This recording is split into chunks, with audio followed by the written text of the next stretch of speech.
Most medical students would love to have a few extra dollars each month, but since they don't usually have a typical job during med school, making extra money can seem like it's kind of out of reach. So if you're a poor med student and you're looking to make a few extra bucks during medical school, I'm going to share 10 ways you can earn some money while going through med school. Stick around because I'll also share how I earned a full-time income while I was in grad school. Hey, if you're new to the channel, welcome. I'm Tim Fraticelli. I'm a physical therapist and also a med school spouse. My wife graduated med school in 2016, which meant we were both enrolled in a school of medicine at the same time. A little crazy, but we did it. We've learned a few things about making money and saving money in medicine, so if you're interested in more videos about how we manage money in and out of med school, be sure to subscribe to the channel. Okay, let's dive into the first way that you can save and make extra money as a med student. The first way to make a few extra dollars is to become a tutor. Now this works for both medical school and physical therapy school. For example, during med school, my wife was an anatomy tutor and she made a few extra dollars each month tutoring students who just needed some extra help. Spending a few extra hours each week studying the current material with another student allowed her to earn $10 to $15 an hour tutoring, and it was a really nice way for her to make almost an extra $100 a month. Number two is an option you're probably familiar with from your time in undergrad, but it's basically a work-study job. Now, typically in med school, they consider this campus employment, and typically they pay you to work a job that oftentimes allows you to study at the same time. For example, in my wife's med school, you could work the front desk at activity centers or get paid to sit at the library studying and occasionally helping people with book returns. And in our physical therapy program, they actually paid students to manage the camera and the audio setup in the back of the room before each lecture, so they were literally paid to sit in class. And you may only work like 5 to 10 hours a week, but that can really quickly add up to a few extra $100 each month and to help pay for like your plane ticket, home, or just unexpected expenses. The third way to make a few extra dollars is to become a standardized patient. Now, your program will probably not allow you to be a standardized patient for the practical exams in the program that you're enrolled in, but a lot of times your school will have other healthcare professional programs, so keep an eye posted for opportunities or just ask around to see if they're having practical exams and need standardized patients. Now, personally, I made a few extra dollars as a med school spouse participating in research opportunities, and in case you're wondering, no, they weren't medication trials. I know a lot of people do that, but I'm not recommending that you do something like that in med school. All right, aside from the last two ways to make money, this is probably my favorite way that we made extra money in med school. Number 4 is to use a travel rewards credit card responsibly. Some people may be surprised to learn that my wife and I traveled quite a bit during med school and still do during her residency because of the points we earn on our Chase Sapphire card. I'll do a full review of the card in another video, but basically Chase is offering 60,000 points as of right now when you spend $4,000 in the first 3 months of opening your account. Now, for a med student, this may seem impossible, but if you're able to pay a few large expenses on your card, that $4,000 is covered pretty easily. And we did this by prepaying our auto insurance for 6 months, paying for larger expenses like new tires and brakes on our car. We paid for all of our groceries, all of our utilities. We bought books and supplies for med school, and then we paid it off all right away. And the nice thing about those 60,000 points is that they're worth about $750 towards travel, which is a huge benefit from just paying for items that you normally needed to buy anyways.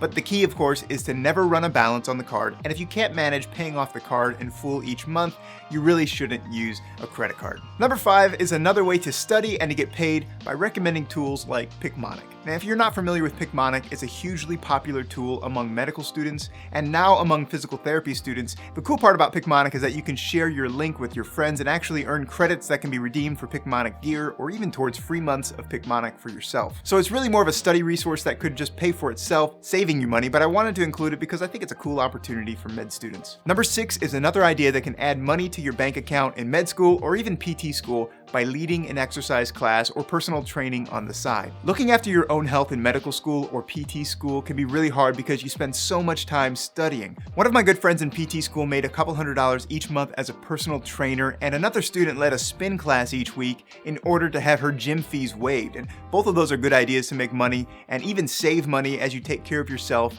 at the same time. Number 7 isn't for everyone, but if you're interested in serving in a branch of the military, you can receive a stipend during med school through the HPSP or the Health Professional Scholarship Program. Right now, the program isn't widely available for physical therapists except for the Baylor DPT program, but physicians, dentists, and other medical professionals can receive stipends well over $2,000 a month. Of course, you'll need to commit to future service to that branch for the military for a number of years depending on your scholarship. And while the program really isn't for everyone, it's definitely worth knowing about as a way to earn money in med school and to also have your med school paid for. Number 8 is another way to make money through a scholarship stipend provided by the NHSC, or the National Health Service Corps Scholarship Program. Students who receive these scholarships commit to pursuing primary care specialty in a health professional shortage area, which basically is a designated area of need. This scholarship is for medical students, both MD and DO, dentist, nurse practitioners, and even physician assistants, but unfortunately it's not available right now for physical therapists. If you're selected as a scholarship recipient, the program will pay your school directly to cover tuition and expenses, and it also pays out a monthly stipend of around $1,400